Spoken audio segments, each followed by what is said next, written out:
Hello, and welcome to the IoT Chat, where we explore the latest development in the Internet of Things. I'm your host, Christina Cardoza, Editorial Director of Insight.Tech. And today, we're talking about developing AI retail solutions that matter with two special guests, Ria Chervu from Intel and Nicole O'Keefe from Pather AI. I'm very excited to dive deep into this topic, but before we get started, let's get to know our guests a bit more. Ria, I'll start with you. What can you tell us about yourself and what you do at Intel? Sure. Thanks, Christina. Hey, everyone. I am an AI software architect at Intel Corporation and an AI evangelist. I'm very passionate about being able to speak about, develop, and build cool things in the AI space. I've also got a master's in data science, so pretty much interested in all things AI. Great. Excited to hear what you have to say about the retail space. But before we get into that, Nicole, what can you tell us about yourself and Pather AI? Hi, everyone. Thanks so much for having us on the show. I'm Nicole O'Keefe. I'm a senior product marketing and operations manager at Pather. I lead our marketing efforts here at the company and also project manage all of our deployments, and really excited to dive deep on this topic. Perfect. Excited to have both of you here with us today. Like I teased in my intro, talking about retail solutions that matter. AI comes with a lot of opportunities and a lot of promises and benefits. So sometimes I feel like businesses or organizations can just be wanting to implement AI to implement an AI. But today I want to talk about, really solving the pain points and the challenges that we see in the retail space and, how we can implement these solutions in a smart and meaningful way. So Nicole, I'll start with you with the conversation. Obviously, the retail landscape has changed quite a bit over the last couple of years. Customer expectations have evolved. So curious from your side of things, what are you seeing in this space? How is it creating challenges for retailers? Where are their biggest pain points on, retail floors today? Yeah, I think that's a great question to start us off with, Christina. As customers, we want that seamless checkout experience. Think short queue lines, short wait times. Imagine going to the store, you just finished shopping, and you're faced with long queues at the checkout. And I think a lot of us have, been in that position before, and you start to get frustrated. You think you're going to spend, even longer just waiting in line. And it may come a point that you just abandon your cart and leave the store altogether. Now, for retailers, that's really the last thing they want for their customers, because cart abandonment can lead to lost sales, can affect their customer loyalty. And, on top of that, they're concerned with rising labor costs and labor shortages in the workforce. And all of these factors are really contributing to the challenges that we're seeing in today's retail and the retail world. And it really presents the need for them to create, an efficient checkout experience for their customers. Yeah, absolutely. And I certainly agree. Nothing is more frustrating than wanting to run into the store to just grab something really quick and then having to wait online. It puts a bad taste in your mouth sometimes with that store or that retailer. So I know we also have self-checkout solutions that, have been implemented, but that doesn't really solve the problem because sometimes, you don't scan something right. You have to wait for a store operator a cashier to come help you. Sometimes they're helping with a different member. So there doesn't really seem to be a good solution right now, or, it's a pain point I can definitely see in the retail space. So Ria, I'm wondering, how does AI come and start to, address some of these pain points for retailers and try to make this more actionable? Definitely. And I think, Christina and Nicole, as you shared earlier, it's just so fascinating to see how these pain points turn into actionable solutions that we can propose. I think one of them, Christina, you just mentioned, is basically the integration of different solutions that we would need to apply. So artificial intelligence and the solutions that it's powering are definitely very helpful there, where you're able to integrate multiple solutions and develop models around automated self-checkout, intelligent queue management, identifying and better understanding customer experience, and integrate that into a system that's actually providing you with valuable insights across multiple stores, customers, and scale that. So we're really seeing AI helping with that scaling effort, as well as integrating all of these different functionalities together. So we know sort of what we want to implement in the retail space and why we want to do it. But how do we actually go about doing this? A lot of times retailers, they don't have like the development team on staff that are able to build these AI solutions. AI, it's becoming more accessible, but I think to implement these and to really make it valuable, it's still a little bit more specialized the way that we do this. So I'm curious, Ria, if you can expand on how you've seen developers build these solutions, or how developers can successfully build these type of applications and work with a retailer to implement it in, a way that not only solves the retailer's problem, but they're building these applications that address the customer expectations, privacy, and, security that some of these users may have. It can be a challenging question, both from the technical limitations of these models and also the types of use cases that they're trying to satisfy, and then bringing in the different domains like privacy and other elements. I think just speaking to the first two first, there's definitely a lot of models and solutions out there that can be put to the test when it comes to these use cases. We can think of, being able to identify the number of items in stock on a shelf, or identifying when someone, picks an item off the shelf, puts it into their basket. Even, something that really fascinates me is the way that we can integrate AI in the different options, whether that's a smart shopping cart, smart shelves, smart robots that are kind of monitoring and zooming through the store, and multiple different elements. And really, a lot of these times we can leverage models that are off the shelf and also use technologies to train and build our own models, which gives us a lot of flexibility as to, how much time and commitment we want to put into this. Just briefly speaking to privacy and anonymity, and a lot of these security and other elements as well, I think it's a really critical debate and conversation around how exactly do we incorporate those themes into these algorithms, and also how do we use these algorithms for those purposes as well. For example, whether that's blocking individuals' faces, respecting their privacy with regards to items they're purchasing, and basically maintaining that form of anonymity while also extracting the insights needed to continue to improve these algorithms. So it's definitely something of a major theme around this, but we are seeing with the improvement and the number of AI technologies coming out that this is becoming easier and easier and allowing us to have broader conversations for the retail space. Great point, Ria. So protecting consumer privacy is really top of mind for retailers today. Here at Pather, we have our tagline, "You can learn a lot from a dot." And every dot is a shopper moving around the floor plan. And that dot has no personally identifiable information attached to it. So retailers can really leverage these privacy-preserving insights to make business decisions in a very unbiased way. One of the things that I loved what you said in the beginning of your response is, we're solving queue management with these intelligent queue management systems and these AI solutions, but it doesn't stop there. You can take a lot of these algorithms and apply it to different use cases and improve, other areas around the store. So, want to get into that a little bit more. But before we get there, Nicole, I'm curious, I know Pather AI has experience and a history of working with retailers to implement some of these solutions. So what are the business value and benefits you really are seeing, when you work with customers, how you guys are implementing AI?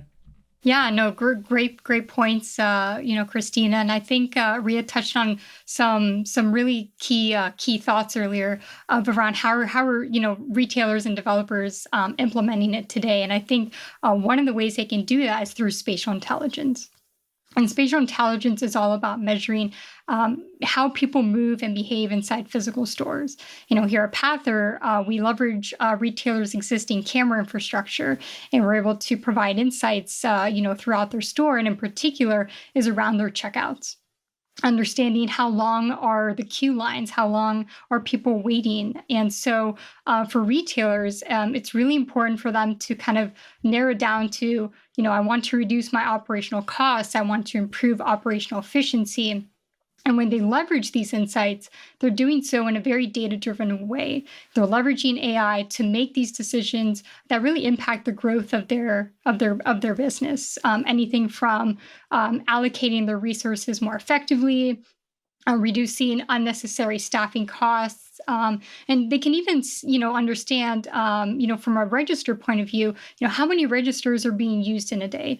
And if they're not being used often, well, maybe it's an opportunity for them to turn that space into the sales floor and add more merchandise there. Yeah, those are some great points. And, I love that we're not only with spatial intelligence, you can not only see these queue lines and deploy more workers, but this can be used throughout the whole store, really creating a data-driven culture and end-to-end experience that you can see where the foot traffic is, where the products are, out of stock or low, or where it makes more sense to put certain products. So you can really start improving, just by adding one piece and starting with intelligent queue management, you can really start building onto it and, improving retail operations. And of course, I have both Intel and Pather AI on the podcast today because this is not something that I think one company can do alone. At Insight.Tech, we always talk about this theme of better together. I think it really takes partnership and ecosystem expertise from other, organizations to really be able to do this in a meaningful and successful way. So, Rhea, I'm wondering how Intel not only helps developers build these applications, but how do you guys work with partners to make sure that,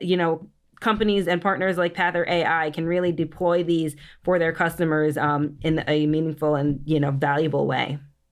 Absolutely. So our teams at Intel are very passionate about being able to build out technologies and also provide, foundations for our partners like Pather.ai to then take that forward and then innovate on top of. Some of the approaches that we've taken are definitely in terms of the software approach with Intel OpenVINO Toolkit, providing a number of different optimizations and options for being able to build and deploy your AI models. We're also looking very closely at the, end-to-end stack and how Intel hardware can definitely help accelerate a lot of the pipelines and large kind of computational requirements that can be required for these types of use cases, especially at this scale. So those are the two elements I'd say that we're definitely very, again, passionate about and happy to help our partners with taking that further and then innovating with their customers and for their use cases. And I know Intel, you guys also provide a lot of resources and notebooks for developers to get started with this. So where would you point developers? How could they get started building an AI solution that is really going to be implemented in a scalable and flexible way across businesses? But where do they start? How do they start learning and practicing and building these algorithms and models and working with OpenVINO and getting more familiar with that Intel hardware that you talked about? Sure. I definitely point them to the OpenVINO Notebooks GitHub repository, which has a wealth of information regarding how to get started with OpenVINO, how to build these applications production grade, because it's always fascinating and very convenient to have both your learning journey and also your, production deployment and scaling journey kind of integrated into one experience. So we're really excited to be able to share that resource with the audience, with developers who are interested. And basically the way that we've designed these types of reference kits, tutorials, and notebooks is for you to basically take it, run it, get started, see the result, and then use it as an inspiration or a foundation for you to then check out additional models, try it for your use case, deploy it on the edge devices, for example, that you prefer, and really take it on from there. Awesome. And Nicole, I'd love to hear from, Pather AI side, how, the value of working with partnerships, how you guys have been working with Intel. Are you guys leveraging any of the technologies that Rhea mentioned, and what it's been like on your side, developing these intelligent queue management applications and implementing them with retailers with, Intel as a partner? Yeah, absolutely. Intel's been such a valuable partner for Pather as we're scaling spatial intelligence in the retail world. And we leverage Intel's CPU-based edge servers and OpenVINO, like Rhea mentioned, for our computer vision. And we're able to deploy Q insights at scale in a very cost-effective and efficient way. So Intel has been kind of from the beginning. So excited to continue as we scale spatial intelligence. Awesome. And what, is the relationship like from Pather AI when you guys work with end users and retailers? We have Intel being there, providing the technology and the hardware, being able to really help us make these solutions and developers, build these and deploy these and make these possible. So where does Pather AI come in? When you're working with a retailer, how are you guys developing solutions and really implementing and deploying them across, multiple stores? Yeah, I mean, we work closely with our retailers to really understand what are their kind of challenges that they're facing right now. And so around, the checkout experience, retailers want to understand, how often are our registers being used? How long are our queue lines? And how long are shoppers waiting? And so all of these factors really help them, gain even more insight into how are your, store operations running? And really the goal is for them to run like a well-oiled machine, make the experience for customers as enjoyable as possible. Great. Now we talked about, using spatial intelligence to do some of this. Some of the use cases, really, you mentioned, I'm assuming use like object detection and other AI capabilities and algorithms. So I'm curious if you can talk a little bit more about, what are the AI algorithms or the machine learning models that make this possible? And like we talked about, like how does this go beyond intelligent queue management? How do we start building on the success that we see with one implementation and really spreading it across the store? Sure. I think there's a number of different elements that we can do to kind of build on these existing pipelines. We're seeing the emergence of really popular and powerful object detection and classification models. But I would say that it even extends beyond that, Christina, and I'm sure Nicole can also share additional insights on it. But, there's additional models coming in like, pose recognition and activity recognition that are helping us better understand how individuals are walking through a store, what they're doing, that are helping kind of add to the insights that we're able to get with these models. In addition, I think that there's also a world that we really need to think about around these AI models in terms of the pre-processing and the post-processing that we do. For example, once we get those detections, what's the type of information that we can extract, including, attributes and specific types of characteristics that we can get, trends that we can form from these models as well. And I think really zooming out of that, the bigger picture is taking a look at how we can assemble all of these models as part of pipelines or again interacting with each other for a lot of different use cases, whether that's just checking and validating each other's outputs across like a multiple camera type of setup, or again, as I mentioned earlier, being able to like append the outputs from each of these pipelines as part of a dashboard for easier visualization. But overall, just to summarize what I'm saying, the emergence of new models, the kind of elements that come outside of it for like post-processing, extracting insights, or even the things that we can do to help the models, like defining zones for intelligent queue management, or, potential parameters that we can preset. These kind of elements are definitely helping put together the bigger picture for the use cases that we can start to see. One thing that I think is really interesting when we're talking about these use cases and these improvements to their retail store, it's really non-intrusive to the user. They don't know, they don't feel the impact. Well, they feel the impact with getting the line shorter, but they don't have any experience cut out because, they're now, retailers can see, oh, I need another cashier open so that we can start spreading out some of the lines. It's not going to be a hindrance on their shopping experience. Because I just think of sometimes, retail implementations that I've seen to date, that little robot that's going around the store following you everywhere that you can't seem to escape, that is just, trying to find like spills or any hazards on the floor. But these are really, adding AI that is making improvements that the customers will feel, but it's not going to get in their way and it's not going to intrude on their shopping experience. Nicole, I'm wondering where you see this space headed. How can we continue the success of AI in the retail space? What's still to come? Where the opportunities still lie ahead? And, how Pather AI plans to be part of this future? Yeah, I mean, that's such an exciting question. It's one of the most exciting things about working in AI in the retail space is figuring out where you're headed. A few things come to mind here. So as customers will continue to want that seamless experience while shopping, short queue lines and wait times. But for retailers, it's all going to be focused around store operations. How can we optimize, our operations in store? This could look like reducing their staffing costs. Working with working with real-time alerts and understanding a kind of a real-time scenario. When are the checkouts need to be open and closed, and really kind of then making data-driven decisions in a way that, hey, if registers are not being utilized, well, maybe we can allocate that staff to other areas of the store.